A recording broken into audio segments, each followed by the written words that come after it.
Hello दोस्तों, स्वागत है आपका हमारे चैनल कविंदर भैया। तो आज हम पढ़ेंगे कक्षा 7 का महान व्यक्तित्व। इसका हम पढ़ेंगे पाठ 5।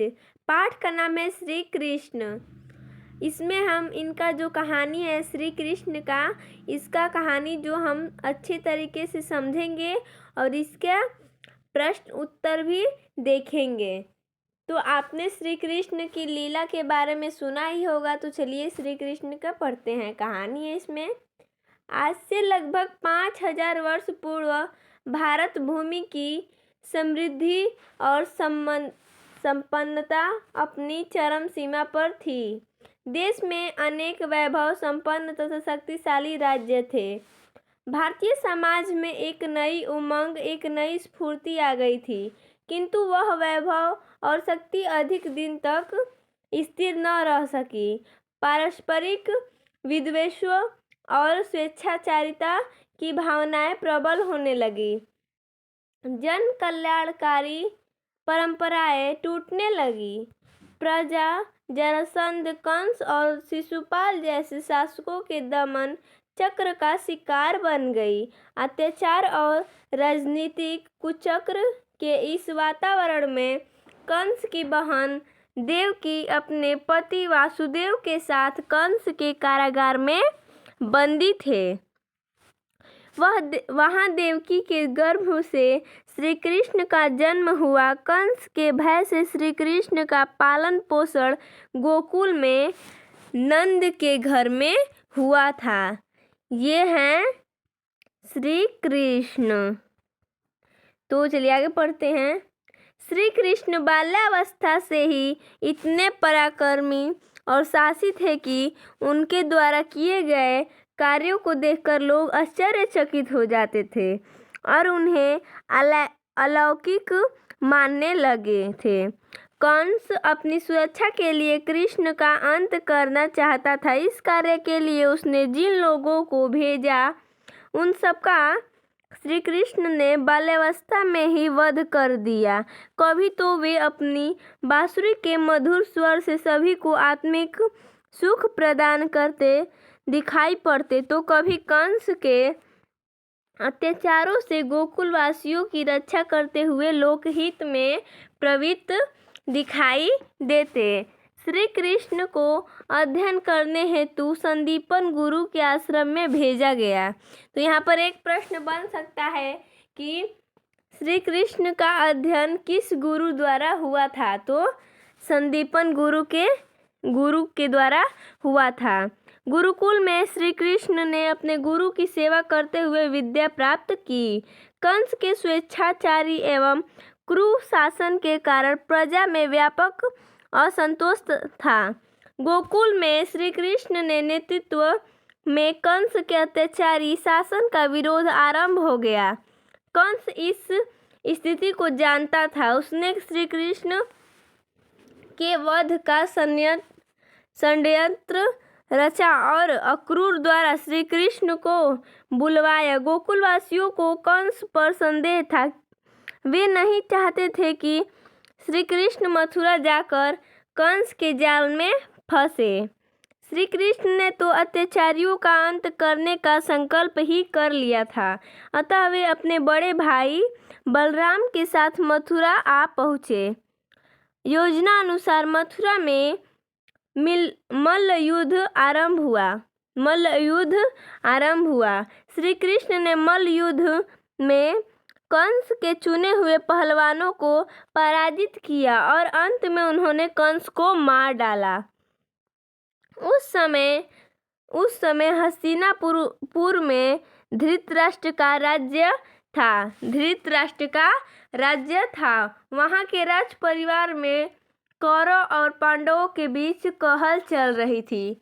पांडवों को उनका अधिकार देने के लिए कौरव कदापि तैयार नहीं थे। इस कहल को रोकने के लिए श्री कृष्ण ने बहुत से प्रयास किए। वे पांडवों की ओर से संधि का प्रस्ताव लेकर कौरवों के पास गए। श्री कृष्ण के धृतराष्ट्र से निवेदन किया, महाराज, वीरों का विनाश हुए बिना ही कौरव और पांडवों में संधि हो जाए, मैं यही प्रार्थना करने आया हूँ।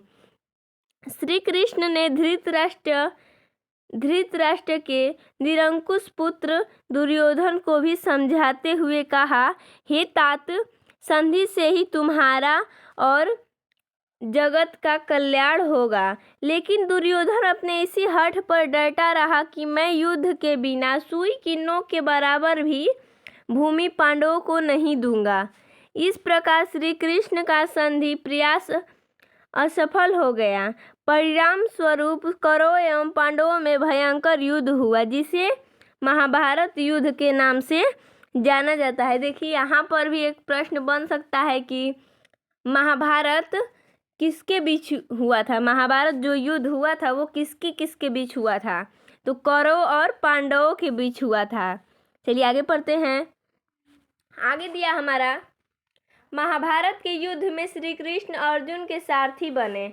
अर्जुन राज्य और सुख के लिए अपने गुरु तथा कुल के लोगों से युद्ध करने के लिए तैयार नहीं हुए।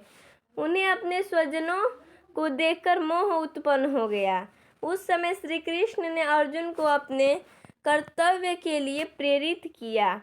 उन्होंने कहा कि आत्मा अजर और अमर है। जिस प्रकार मनुष्य पुराने वस्त्रों को छोड़कर नए वस्त्र ग्रहण करता है, उसी प्रकार आत्मा जीर्ण शरीर को छोड़कर नए शरीर में प्रवेश करती है। इस आत्मा को न शस्त्र काट सकते हैं, न आग जला सकती है, न पानी गला सकता है और न वायु सुखा सकती है। अतः प्रत्येक मनुष्य को फल की चिंता किए बिना अपने कर्तव्य का पालन करना चाहिए। सफलता और असफलता के प्रति समान भाव रखकर कार्य करना ही श्रेयस्कर है। यही कर्म योग है। श्री कृष्ण के उपदेश गीता के अमृत वचन हैं। चलिए आगे पढ़ते हैं। आगे दिया हमारा, गीता में श्री कृष्ण के कर्म का जो महामंत्र दिया है वह मानव समाज के लिए वरदान है। इस पर मनन कर मनुष्य सांसारिक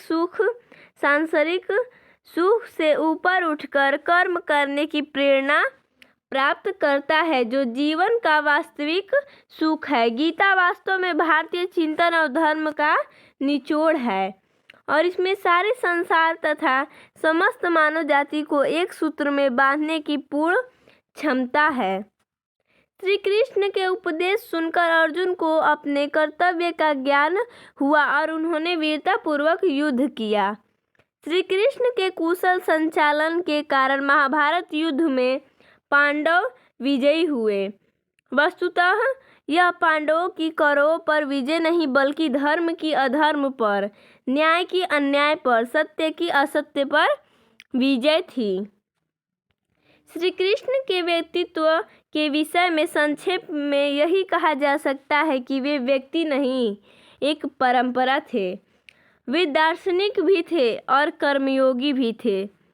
वे राजनीतिक भी थे और समाज सुधारक भी। वे योद्धा भी थे और शांति के अग्रदूत भी। वे गुरु थे और सखा भी थे। इसलिए तो लोग उन्हें ईश्वर का अवतार मानते हैं। इसमें देखिए, हमने श्री कृष्ण का जो कहानी था वो पढ़े हम।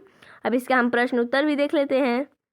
तो प्रश्न उत्तर में कह रहा है, अभ्यास प्रश्न में पहला प्रश्न है, श्री कृष्ण के समय भारत की क्या स्थिति थी। तो इसका उत्तर हो जाएगा, श्री कृष्ण के समय भारत भूमि की समृद्धि और संपन्नता अपनी चरम सीमा पर थी। देश में वैभव संपन्न तथा शक्तिशाली अनेक राज्य थे। इसका यही उत्तर हो जाएगा। चलिए अगला प्रश्न देखते हैं, 2 नंबर। इसमें कह रहा है, श्री कृष्ण के बाल जीवन का वर्णन करिए। श्री कृष्ण के बाल जीवन का वर्णन करिए। तो इसका उत्तर हो जाएगा, श्री कृष्ण बाल्यावस्था से ही इतने पराक्रमी और साहसी थे कि उनके द्वारा किए गए कार्यों को देखकर लोग आश्चर्यचकित हो जाते थे। कंस अपनी सुरक्षा के लिए श्री कृष्ण का अंत करना चाहता था। इस कार्य के लिए उसने जिन लोगों को भेजा उन सबका श्री कृष्ण ने बाल्यावस्था में ही वध कर दिया। प्रश्न 3 देखते हैं, कंस के जीवन का अंत किस प्रकार हुआ। कंस के जीवन का अंत किस प्रकार हुआ। तो इसका उत्तर हो जाएगा, श्री कृष्ण ने मल्ल युद्ध में कंस के चुने हुए पहलवानों को पराजित किया और अंत में उन्होंने कंस को भी मार डाला। चलिए अगला प्रश्न देखते हैं 4 नंबर। इसमें कह रहा है कौरवों तथा पांडवों के बीच संधि के लिए श्री कृष्ण ने क्या किया। तो इसका उत्तर हो जाएगा कौरवों और पांडवों के बीच संधि के लिए श्री कृष्ण पांडवों की ओर से संधि का प्रस्ताव लेकर कौरवों के पास गए। इसका यही उत्तर होगा। चलिए अगला प्रश्न देखते हैं 5 नंबर।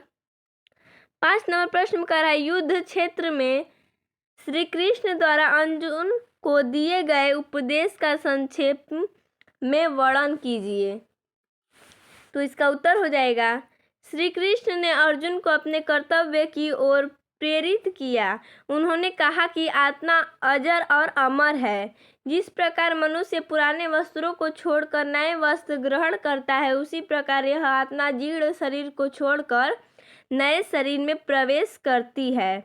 इस आत्मा को न शस्त्र काट सकते हैं, न आग जला सकती है, न पानी गला सकता है और न वायु सुखा सकती है।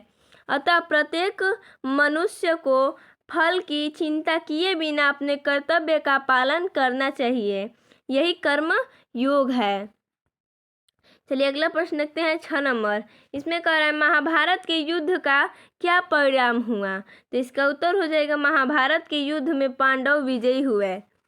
तो इसका यही उत्तर हो जाएगा महाभारत के युद्ध में पांडव विजयी हुए। चलिए अगला प्रश्न देखते हैं 7 नंबर।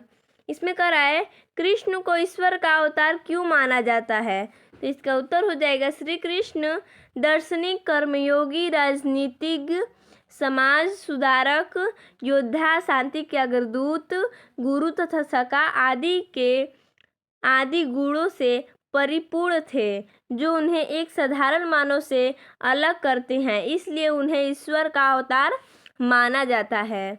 चलिए अगला प्रश्न देखते हैं 8 नंबर।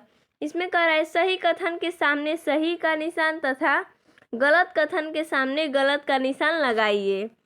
तो इसमें क नंबर में कह रहा है, हमने यहाँ पर लगा दिया है निशान। क नंबर में कह रहा है श्री कृष्ण के गुरु का नाम संदीपन था। तो ये हमारा सही है। चलिए अगला प्रश्न देखते हैं 6 नंबर। इसमें कह रहा है श्री कृष्ण के उपदेश रामायण के अमृत वचन हैं। ये हमारा गलत है। तो यहाँ पर गलत का निशान लगाए हम। ग नंबर में कह रहा है अपना आत्मा अजर अमर है। ये हमारा सही है। घ नंबर में कह रहा है उस समय हस्तिनापुर में कंस का राज्य था। ये हमारा गलत है। तो इसमें हमारा जो प्रश्न उत्तर था और इसका जो कहानी था वो भी हमने अच्छे से पढ़ लिया और जो प्रश्न उत्तर था उसको भी हमने पढ़ लिया। तो धन्यवाद।